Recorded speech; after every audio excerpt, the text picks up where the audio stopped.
모세 언약에 대해서 잠깐 말씀을 나누었습니다. 모세 언약은 양방의 언약이다, 조건적인 언약이라고 말씀을 드렸습니다. 하지만 그 조건적인 언약은 하나님의 은혜 언약이 전제가 되어 있는 것이다. 그래서 뭐뭐 하면 뭐뭐 되는 단지 그것만 있는 것이 아니라 이미 하나님의 은혜 언약의 전제를 깔고 그 조건 언약을 통해서 하나님께서 우리에게 원하시는 것이 무엇인가를 제시하신 언약이 바로 조건 언약이었다 말씀을 드렸습니다. 오늘 다윗에게 주신 하나님의 언약은 이것은 은혜 언약이라고도 말하고 혹은 일방적인 언약이라고도 말하는 그러한 언약입니다. 다윗이 뭐뭐 하겠습니다 라고 말씀드린 것이 아니라 하나님께서 다윗의 조건을 거신 것이 아니라 하나님이 일방적으로 다윗에게 약속하신 그러한 언약입니다. 내가 너의 왕위를 영원히 하겠다. 그 나라를 견고히 세우겠다. 그렇게 말씀을 하십니다. 16절 말씀에 보면 내 집과 내 나라가 내 앞에서 영원히 보존되고 내 왕위가 영원히 견고하리라 하셨다 하라. 하나님께서 다윗에게 다윗을 통해서 약속하신 그러한 약속의 내용의 결론입니다. 내 집과 내 나라가 내 앞에서 영원히 보존되고 내 왕위가 영원히 견고하리라. 자, 이 약속의 말씀을 들을 때 하나님의 뜻과 하나님의 의도를 전달해도 우리는 항상 그 말씀을 들을 때 우리의 입장에서 나의 기준으로 나의 중심으로 그것을 받고 또 그것을 해석하고 그것을 생각할 때가 많이 있습니다. 하나님께서 왜 이 말씀을 하셨는가? 그것은 생각지 않고 하나님께 주신 약속 그것을 문자 그대로 받습니다. 나의 왕위를 내 후손들에게 주시고 그 후손들을 통해서 그 왕위와 이 나라를 영원히 하겠다. 그렇게 생각하는 경향들이 많이 있는 것이죠. 자, 이 약속의 말씀을 다윗의 후손들과 이스라엘 백성들은 분명히 알고 있었습니다. 그래서 이 약속의 말씀을 믿고 이 약속의 말씀을 붙잡고 이 약속의 말씀을 의지했습니다. 그 의지하는 그들의 삶의 결과는 죄악이었습니다. 마음대로 사는 것이었습니다. 왜요? 하나님께서 다윗의 나라를, 다시 말하면 우리 나라를 견고케 하실 것이고 그 다윗의 왕위를 영원히 세우실 것이기 때문에 우리는 망하지 않는다. 우리는 영원토록 견고할 것이다. 왜요? 누가 약속하셨습니까? 하나님께서 약속하셨으니까. 그 약속을 믿고 그들의 삶이 어땠다고요? 마음대로. 우리가 어떻게 산들 이 나라는 망하지 않을 거야. 하나님께서 그렇게 말씀하신 적이 없음에도 불구하고 그들은 그렇게 생각을 했습니다. 자기네들 입장에서 그 말씀을 받아들인 것이죠.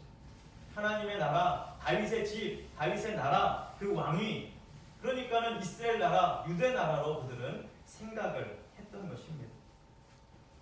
그러나 하나님께서 말씀하신 의미는 그러한 의미가 아닙니다. 그들이 빨리 깨달아야 되는데 아직도 깨닫지를 못하고 있습니다. 벌써 다윗의 왕위는 무너졌고 그 나라는 망했고 그 나라는 포로 잡혀가서 없어졌음에도 불구하고 아직도 그 이스라엘 백성들이 그것을 깨닫지를 못하고 있습니다. 그러면 육신의 이스라엘 나라만 그것을 깨닫지 못하고 있습니까? 영적인 백성이라고 하는 영적인 이스라엘 민족이라고 하는 우리들마저도 이 말씀의 의미를 제대로 깨닫지 못했는다면 우리의 삶이 하나님이 원하시는 삶과는 거리가 먼 그러한 삶을 우리가 날마다 선택할 수밖에 없다는 것입니다. 우리는 내 중심으로 나의 입장에서 하나님의 말씀을 듣고 판단하면 실수를 범하게 마련입니다. 그러므로 우리가 실수를 줄이기 위해서는 내 뜻대로 내 입장에서 하나님의 말씀을 받고 그 말씀을 기뻐하는 것이 아니라 하나님의 뜻이 무엇인가를 우리는 분별할 수 있는 지혜를 하나님께 달라고 하나님 앞에 간절히 요청하면서 그 하나님의 뜻이 무엇인가를 우리는 살펴보면서 이 말씀을 받아야 될 것입니다. 다윗의 집과 다윗의 나라와 그것이 하나님 앞에서 영원히 보존되고 하나님의 주시는 다윗의 왕위가 영원히 견고할 것이다. 이 말씀이 무엇을 뜻하는가? 이 말씀은 이 세상 나라가 아닙니다. 육신의 나라가 아닙니다. 다윗이 왕이 되었고 그리고 하나님께서 이스라엘 나라를 세우셨는데 물론 그 나라도 여기에 들어갈 수는 있겠죠. 포함될 수는 있겠죠. 그러나 그 나라 자체만을 지금 가리켜서 말씀하신 것이 아니라는 사실입니다. 하나님께서 그 후손을 가리킬 때 다윗의 왕위, 이것은 이 세상 나라의 왕위를 말씀하신 것이 아니라 하나님 나라의 왕위를 말씀하신 것입니다. 그러니까 다윗을 통해서 후손을 가리키는 것은 그 후손은 누구예요? 그 왕은 누구예요? 바로 우리의 영원한 왕이신 우리의 심판주이신 예수 그리스도를 가리켜서 말씀하신 것입니다.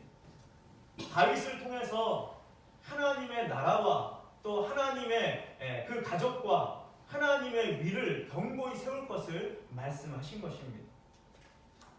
자, 그런데 하나님의 뜻과 하나님의 그 계획을 염두에 두지 않고 자꾸 우리 입장에서만 그 말씀을 받을 때 우리 나라, 나의 집, 나의 가정, 나의 왕위, 야, 그래서 하나님이 우리를 축복하셨다. 세상 많은 나라들이 있지만 그 나라들은 택하지 아니하시고 우리들을 택하셨다. 우리들에게 복을 주시고 우리에게 으뜸이 되는 나라로 하나님께서 우리를 택하셨다. 그렇게 생각을 하고 하나님은 나에게 무엇을 주신 하나님이요? 나에게 복을 주신 하나님. 물론 틀린 것이 아닙니다. 하나님 분명 우리에게 복을 주시는 하나님이십니다. 그런데 그 복의 개념도 누구 생각대로 지금 설정하고 결정하고 있는 거예요? 나의 생각으로. 세상에서 잘 나가는 나라, 세상에서 꼬리가 되지 않고 머리가 될 수 있는 하나님이 함께 하시기 때문에 우리는 그러한 나라가 될 것이다. 그렇게 생각을 합니다. 그러나 얼마나 큰 착오인지요. 이 말씀을 주신 배경에는 하나님께서 다윗의 마음을 알고 있었습니다. 어떤 마음이요? 자기의 궁은 멋지게 지었는데 하나님의 거처가 되시는 또 하나님의 임재하시는 그 하나님의 보좌라고 여기는 그 지성소가 있고 성소가 있는 곳은 어디에 있습니까? 여전히 장막에 있습니다. 그러니까 마음이 굉장히 불편한 거예요. 나는 좋은 집에 좋은 궁에 살고 있고 하나님이 임재하시다고 하는 그 장소는 보잘것없는 광야 때부터 모세 때부터 만들어진 그 장막에 거처하고 있으니 마음이 불편합니다. 그래서 다윗이 하나님의 집을 짓기로 마음을 먹지요. 그래서 그것을 준비하기 시작합니다. 그것을 얘기했을 때 나단 선지자도 하나님이신 마음대로 당신에게 있는 마음대로 하나님을 위해서 기꺼이 그렇게 행하십시오 얘기를 했어요. 근데 나단 선지자 꿈에 하나님께서 나단 선지자에게 말씀하십니다. 다윗에게 이렇게 말하라. 내가 너희 어느 지파에게 너희들은 좋은 집에 살고 나는 이러한 누축을 살고 있으니 집을 줘달라고 내가 말한 적이 있느냐? 내가 여기 있다고 내가 너희와 함께하지 않은 적이 있느냐? 그러면서 사실상 하나님은 무엇이 필요 없다고요? 집이 필요 없다. 너희가 손으로 지어진 집에 내가 거처하고 그런 존재가 아니라는 것을 다윗도 알고 있었지만 그 불편한 마음을 아신 하나님께서 다윗에게 그렇게 말씀을 하십니다. 사실 솔로몬에게 이것을 말씀했고 나에게 허락하지 않았고 너에게 허락했으니까 너는 하나님의 이 성전을 지어라 라고 솔로몬에게 그것을 말했죠. 솔로몬이 그것을 이행했습니다. 그러니까 솔로몬도 그 기도에 보면 뭐라고 얘기하냐면 인간의 지은 이 건물 안에 어떻게 하나님을 가둬둘 수가 있겠습니까? 하나님은 모든 것 가운데 계신 하나님이십니다라고 솔로몬도 고백을 해요. 그 이야기는 무엇입니까? 비록 성전을 지었지만 이 하나님이 여기에 국한된 분이 아니라는 것을 분명히 알고 있었던 것이지. 다윗은 이제 그 모든 불편한 마음들을 거두기로 작정하고 그리고 하나님 말씀대로 솔로몬이 짓도록 그렇게 아들이 짓도록 그렇게 하고 하나님의 말씀을 나단 선지자를 통해서 듣습니다. 이 말씀은 하나님의 약속이고 하나님의 은혜 언약입니다. 어떤 조건이 없어요. 조건이 없어요. 그러니까 조건이 없으니까 어떻게 보면 그 유대 민족처럼 이스라엘 백성들처럼 뭐 하나님께서 약속하셨으니까 우리가 마음대로 살아도 하나님이 지키실 거야. 뭐 조건 없잖아. 조건 없으니까 우리가 어떻게 하든 상관없다. 그런 식으로 이 말씀을 얼마든지 해석할 수 있을 것입니다. 누구 마음대로 해석한 거예요? 누구 편의대로 해석한 거예요? 누구 좋으라고 해석한 거예요? 자기 좋으라고. 자기 편의대로 그렇게 해석하기 쉬운 것이죠. 하나님의 이 은혜 언약 가운데 하나님 약속하신 것은 많은 세상 나라들 가운데서 특별한 유대 민족만 이 나라만 택하셔서 이 나라만 특별히 잘 되게 하겠다. 이 나라의 왕위만 굳건히 하겠다. 그것을 약속한 것이 아니라는 사실입니다. 다윗에게 주신 약속은 다윗을 통해서 그리고 믿음의 사람들을 통해서 다윗처럼 하나님을 의지하고 하나님을 바라보는 그 믿음의 백성을 통해서 하나님께서 세우실 하나님의 나라를 말씀해 주고 있는 것입니다. 사실 왕을 세우기 원한 것은 하나님이었습니까? 아니면 이스라엘 백성들이었습니까? 이스라엘 백성들이었어요. 왜요? 다른 나라들은 왕이 있으니까 그 왕이 강력한 힘을 발휘해서 나라가 보니까 강력해지는 것 같아요. 나라가 군사력도 세지고 경제력도 세지고 그 왕 아래에서 나라의 힘이 강해지는 것 같아요.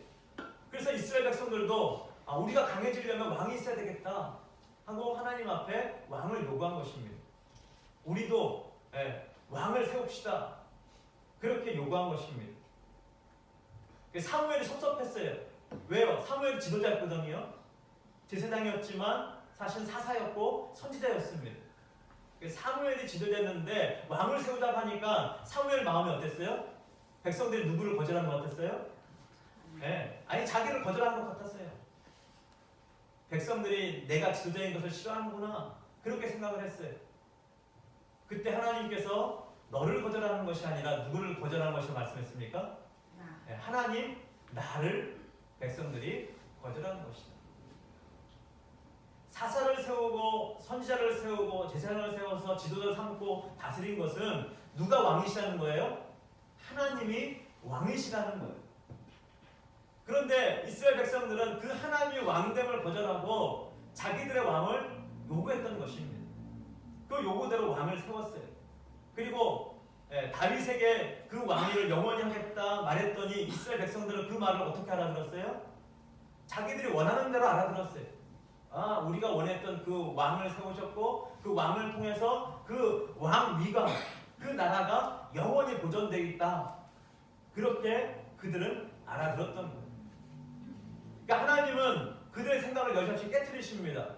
결국 왕이 세워진 지 나라가 세워진 지 500년도 안 돼서 이스라엘은 북왕국 이스라엘은 벌써 망하고 남쪽 유다 나라도 500년을 채우지 못하고 나라가 망했습니다. 바벨론의 포로로 잡혀갔습니다. 예루살렘 성전은 다 무너졌습니다. 그러니까 이스라엘 백성들은 유대 민족은 고민이 될 거야. 믿음의 사람들은 이 약속의 말씀이 도대체 무슨 의미냐. 분명 하나님께서 다윗의 왕위가 영원할 것이고 그 나라가 견고할 것을 약속했는데 왜 이 나라가 무너진 것이냐. 그럼 하나님이 약속을 지키지 않은 것입니까? 여러 가지 생각할 수가 있죠. 첫 번째, 하나님이 약속을 지키지 않으셨다 라고 생각할 수가 있습니다. 아니야, 하나님은 그런 분이 아니야 라고 믿는 사람은 또 뭐라고 생각하겠습니까? 하나님이 약속을 어긴 것이 아니라면 도대체 무엇이 잘못된 것이지? 이 약속의 말씀의 의미는 무엇이지? 그렇게 생각을 해야 되는 것이죠. 그러면 하나님께서 다윗에게 주신 이 약속은 도대체 무슨 의미인가? 너의 왕위와 너의 나라가 영원히 견고할 것이다. 이것은 영적인 나라요, 하나님의 나라를 말하는 것입니다.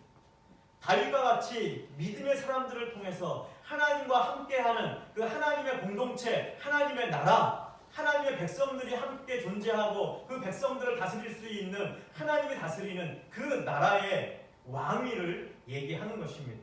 자, 그 나라의 왕은 누구예요? 하나님이시죠. 그리스도시죠. 그러면서 그 나라의 백성인 예수 그리스도의 사람들인 그 자들에게 하나님께서 뭐라고 말씀하십니까? 너희도 왕이다 라고 말씀하셨습니다. 그래서 인간을 창조하시고 인간을 만드시고 모든 것을 다스리도록 하나님께서 인간에게 명령하셨습니다. 뭐로 세우신 거예요? 어떠한 존재로 세우신 거예요? 왕으로 세우신 거예요. 이 세상을 다스릴 왕 같은 존재로 세우신 것입니다. 그러니까 이미 하나님은 사람에게 왕으로 세우셨습니다. 그러니까 이 땅은 하나님의 왕국입니다. 그러니까 우리가 하나님과 함께 할 때 우리는 왕으로서 이 세상을 다스려 나갈 수 있고 이 세상에 존재해 가는 것입니다. 그런데 어리석은 백성들은 자기가 왕이라고 생각하지를 않아요.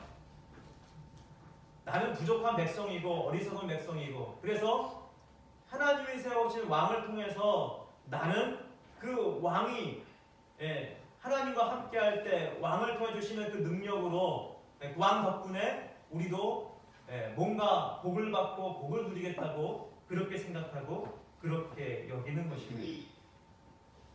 그리고 자기들의 복을 받지 못하면 누구 때문이에요? 왕 때문이에요. 자기들의 복을 받으면 누구 때문이에요? 왕 때문에 되는데 그때는 누구 때문이에요? 자기 때문이에요. 그러니까 이상한 논리로 자신의 삶을 합리화하면서 그렇게 살아가기 시작하는 것이죠. 그러니까 논리가 없습니다. 그 논리는 욕심의 논리예요. 자기 논리예요. 자기 논리에 빠져서 자기 모순에 빠져서 자기가 원하는 것을 되면 자기 때문이고 안 되면 남 탓하는 것이죠. 왕 때문이고 그 왕 때문이라고 하는 것은 결국 누구 때문이에요? 하나님 때문이라고 그렇게 말하고 있는 것이죠. 하나님의 은혜의 언약은 하나님의 나라를 세우겠다는 하나님의 약속의 말씀입니다. 다윗 한 사람의 왕을 말하는 것이 아니라 다윗처럼 하나님을 믿고 하나님을 바라는 사람은 누구예요? 하나님 세우신 왕이에요. 그 왕의 권세와 그 왕의 능력과 왕의 그 놀라운 지혜를 하나님께서 부어주시는 것입니다. 그래서 이 땅을 잘 다스려갈 수 있도록, 하나님의 백성들을 다스려갈 수 있도록, 하나님의 공동체를 함께 세워갈 수 있도록 하나님께서 왕으로 세워주신 것입니다. 그것을 영원히 하겠다는 것이에요. 그것을 누구를 통해서요? 바로 예수 그리스도를 통해서 그 나라를 영원히 세울 것이고, 예수 그리스도를 통해서 그 나라는 망하지 않을 것이고 견고하게 세워질 것이고, 이 나라는 지금 견고하게 세워지고 있습니다. 이 땅의 수많은 교회가 약해지는 것 같고 약해진 것 같지만, 약해진 것 같아도 하나님의 도우심과 하나님의 견고케 하심이 늘 함께 하고 있습니다. 여러분, 이것은 우리가 세상 논리로 바라보면 안 됩니다. 교회가 커지고 성도들이 많아지면 하나님이 함께 하시는 것이고, 교회가 작고 성도들이 없으면 하나님이 함께 하지 않는 것이고, 그것은 세상의 논리고 세상의 성공의 법칙입니다. 그러니까 세상의 성공의 법칙을 가지고 하나님의 논리로 대입할 수가 없습니다. 하나님께서는 결코 그렇게 말씀하지 않았습니다. 하나님이 하나님의 나라를 이루어가는 방식과 하나님의 그 시스템과 하나님의 역사는 고통과 고난과 역경과 많은 어려움 가운데서 불구하고 그 상황에서도 불구하고 하나님이 그 나라를 망하지 않게 하시고 그 나라를 결국에는 승리케 하시고 세우겠다는 하나님의 약속인 것입니다. 시편 기자의 선포와 하나님의 말씀을 보면 이 세상의 만물은 무엇을 드러내고 있다고 말씀하고 있습니까? 하나님의 영광을 드러내고 있다 말씀하고 있습니다. 아름다운 꽃을 보세요. 얼마나 화려하고 얼마나 이쁘고 사람들이 볼 때 그 꽃을 볼 때 우리에게 웃음과 미소와 기쁨을 가져옵니다. 꽃이 너무나 이쁘고 아름답습니다. 그 꽃들은 분명 하나님의 영광을 드러내는 것입니다. 맛있는 열매를 보십시오. 탐스럽게 익은 열매를 보십시오. 얼마나 그 열매가 귀하게, 얼마나 그 열매가 아름답게 보여집니다. 그 과일을 먹을 때 얼마나 우리의 입이 즐겁고 또 우리 몸에 유익을 가져다 줍니까? 그 열매들은 분명 하나님의 영광을 드러내고 있습니다. 이제 가을이 돼서 잎이 바람에 떨어지고 그 낙엽이 바닥에 뒹굽니다. 그러면 그 낙엽은 하나님의 영광이 사라진 것입니까? 여러분 어떻게 생각하십니까? 그 낙엽 또한 하나님의 영광을 드러내고 있습니다. 모든 자연의 이치를 통해서 하나님의 섭리와 하나님의 영광과 하나님의 역사를 드러내고 있습니다. 겨울에 그 잎이 떨어지지 않고 있으면 그 나무는 살 수가 없어요. 추운 날 그 잎이 떨어져야, 물론 침엽수림은 보존할 수 있는 구조로 되어 있으니까 떨어지지 않더라도 넓은 화렵수는 떨어져야 됩니다. 떨어져야 겨울을 그 나무가 견디고 살아갈 수가 있어요. 그런데 떨어진 낙엽도 하나님의 섭리와 영광을 분명히 드러내고 있는 것입니다. 여러분, 우리가 하나님의 백성으로서 하나님께 영광 돌리는 것이 과연 무엇일까요? 어떻게 해야 하나님께 영광 돌리는 것일까요?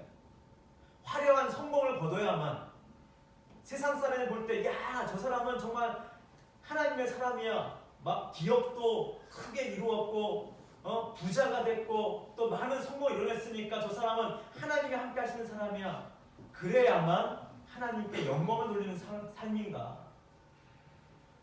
그것도 하나님의 영광을 돌리는 삶이 될 수 있지만, 어떻게 보면 초라해 보이는 삶이라 할지라도, 낙엽처럼 뒹구는 것처럼 보이는 삶이라 할지라도 그 가운데서 하나님을 믿고 신뢰하고 하나님을 바라보면서 하나님과 함께하는 삶이라면 그것 또한 하나님께 영광을 돌리는 삶이라고 말할 수 있어야 됩니다. 우리가 사탄에게 속으면 안 됩니다. 화려한 것만, 열매처럼 보이는 것만 하나님께 영광 돌리는 것이다, 그렇게 말해서는 안 됩니다. 꽃은 피어야 영광을 돌리는 것이죠. 열매는 무르익어야 영광을 돌리는 것입니다. 낙엽 또한 떨어져야 영광을 돌리는 것입니다. 언제까지 화려할 수 없어요. 꽃이 떨어지지 않아요. 나는 하나님께 영광 돌릴 거야 하고 꽃이 그 화려함을 자랑하면서 안 떨어지면 어떻게 되겠습니까? 꽃은 언젠가 어떻게 됩니까? 떨어져야 되는 것입니다. 그 떨어지는 것도 하나님의 영광입니다. 여러분, 평범한 삶이 하나님께 영광을 돌리는 삶이 아니라고 생각하시면 안 됩니다. 평범해 보이는 삶이라 할지라도 그 평범해 보이는 삶 속에서 내가 하나님과 함께하고 하나님의 뜻이 무엇인지 그 뜻을 날마다 찾고 그 뜻을 이루기 위해서 내 삶을 드리고 내 시간을 드리고 나의 땀을 드리고, 그래서 하나님의 말씀대로 순종해가는, 아무도 나를 보지 않다 할지라도, 아무도 나를 모른다 할지라도 하나님이 나를 보시고 하나님이 나를 알고 계시고 내가 그 하나님과 함께하는 것을 기뻐하며 내 삶을 살아가는 그 모든 순간순간에 삶을 누릴 수 있다면 그 모든 시간들은 하나님께 영광 돌리는 삶인 줄 믿으시기를 주의 이름으로 축원드립니다.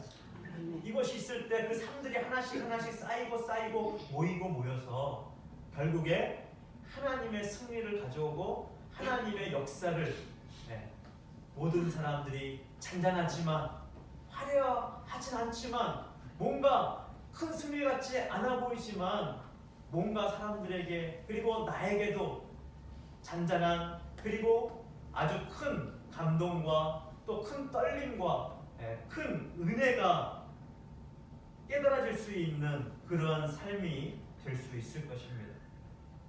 화려한 왕의 나라, 그 나라가 무너지지 않는 나라, 그것만 본다면 우리는 하나님이 원하시는 진짜를 놓쳐버릴 수밖에 없습니다.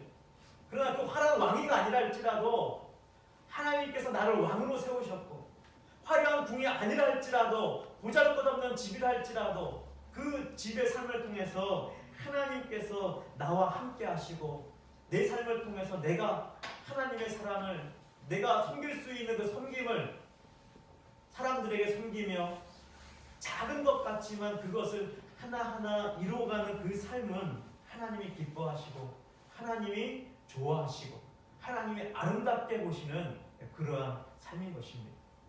그러므로 여러분 내가 하나님을 위해서 뭔가 화려한 것을 하려고 애를 쓰지 마십시오. 오히려 화려한 것보다 내가 할 수 있는 작은 것 주님이 기뻐하실 만한 그 작은 것부터 하나하나 시작할 때 그 속에서 하나님이 기뻐하시고 하나님께 영광 돌리는 복된 삶이 그리고 하나님의 약속이 내 삶을 통해서 이루어지는 아름다운 삶이 이루어지리라 생각합니다. 우리 하나님 앞에 내 삶을 드리고 하나님과 함께하는 복된 우리 모두가 되기를 주의 이름으로 축원드립니다. 기도하겠습니다. 하나님